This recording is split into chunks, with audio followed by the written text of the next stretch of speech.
vers Internet. On dit que cette requête est routée, un routeur ou une passerelle connecte des réseaux différents. Oh là, il y a un piège, un sang de piège, mais il est où le piège? Eh bien non, ce n'est pas possible de transmettre ce message tel quel sur Internet, car l'adresse de source est une adresse locale, ou encore privée. Donc, des 192, 168, 127, il peut y en avoir des milliers rien qu'en France. Comment le serveur qui répond pourrait-il savoir s'il faut répondre au 192, 168, 127 d'Elsa à Lille, ou au 192, 168, 127 de Nils à Dijon, ou enfin celui de Chloé à Toulouse? Non, une adresse privée n'a aucun sens sur l'internet public. La seule adresse utilisable est une adresse publique. Seul mon routeur en possède une, il va donc l'utiliser. Quel port source utiliser? Il prend, comme tout le monde, le premier port de libre qu'il a, disons le port 3000. Il peut donc envoyer un message vers Yahoo, qui va en retour pouvoir lui répondre puisque l'adresse de mon routeur, elle, est publique. Comment mon routeur qui reçoit ce message peut savoir quoi en faire? Eh bien, il doit avoir préalablement inscrit dans une table de traduction que son port 3000 créé doit servir en fait à traduire mon portable 192, 168, 127 sur le port 2000. Il le fait lorsqu'il reçoit la requête initiale de mon portable depuis cette adresse locale et ce port local. Il devient alors capable de traduire le message venant de Yahoo vers mon portable local, comme si Yahoo était directement dans le réseau local. Il faut quand même s'accrocher, hein?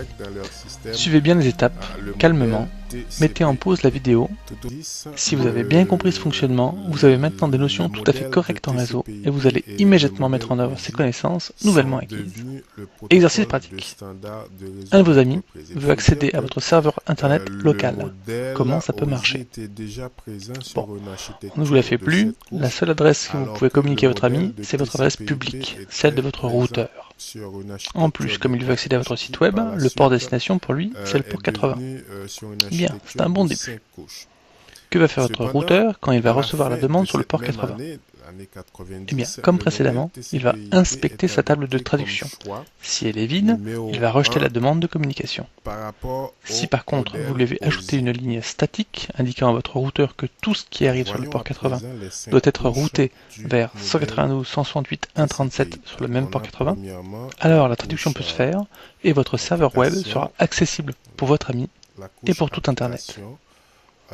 Voilà, c'est la fin de cette vidéo d'introduction sur le réseau. J'espère que vous avez maintenant les clés qui vont vous permettre de mieux appréhender les problématiques réseau. J'ai l'intention de faire d'autres vidéos plus spécifiques par rapport au plan annoncé au début, mais ça va dépendre aussi de vos questions. A très bientôt, j'espère.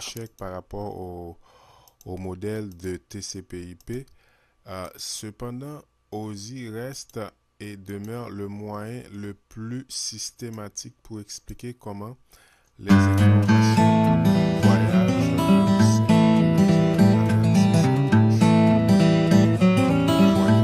voyagent du modèle. Bonjour à tous, bienvenue sur votre chaîne STMG-LCG.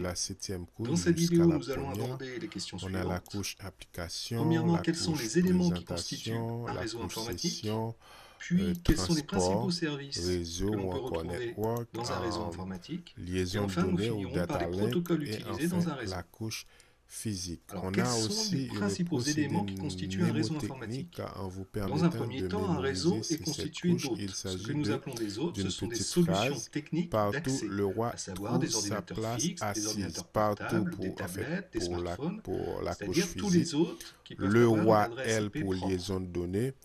On les appelle donc WA solutions techniques pour d'accès R parce pour que justement réseau ces hôtes et vont nous trouve permettre T d'accéder pour au réseau. transport. Ça Vous S avez pour ensuite le session. commutateur. Le P pour commutateur est un élément présentation d'interconnexion qui permet de relier et A différents hôtes au pour sein d'un assist. même réseau. Donc cette Donc ici, c'est tout procédé, en fait, simplement entre cette guillemets une petite phrase multiprise mnémotechnique intelligente qui permet de relier va des vous hôtes permettre d'un de même réseau. bien de Nous mémoriser avons les ensuite le 7 routeur. couches Le du routeur, lui, modèle permet OSI. de faire dialoguer J'espère que des cette hôtes de petite deux vidéo réseaux vous a différents. plu. À la Chez prochaine vous, par pour la exemple, vous avez votre comparaison box qui permet des d'accéder au couches réseau du public modèle Internet. OSI et Donc vous les passez du couches réseau du privé chez modèle vous au réseau TCP/IP. public Internet. Et Il à la s'agit bien prochaine. là donc d'un routeur. Vous pouvez retrouver sur un réseau également des bornes Wi-Fi qui permettent de relier des hôtes grâce donc à l'utilisation d'ondes. Vous avez également d'autres supports qui peuvent être utilisés dans un réseau. Des câbles et des prises type RJ45, c'est-à-dire qui se branchent sur votre hôte et qui va vers un élément d'interconnexion ou un autre hôte. Vous pouvez retrouver de la fibre optique, vous pouvez utiliser le Bluetooth, donc vous avez d'autres possibilités de support. Bonjour les amis et bienvenue sur notre troisième vidéo.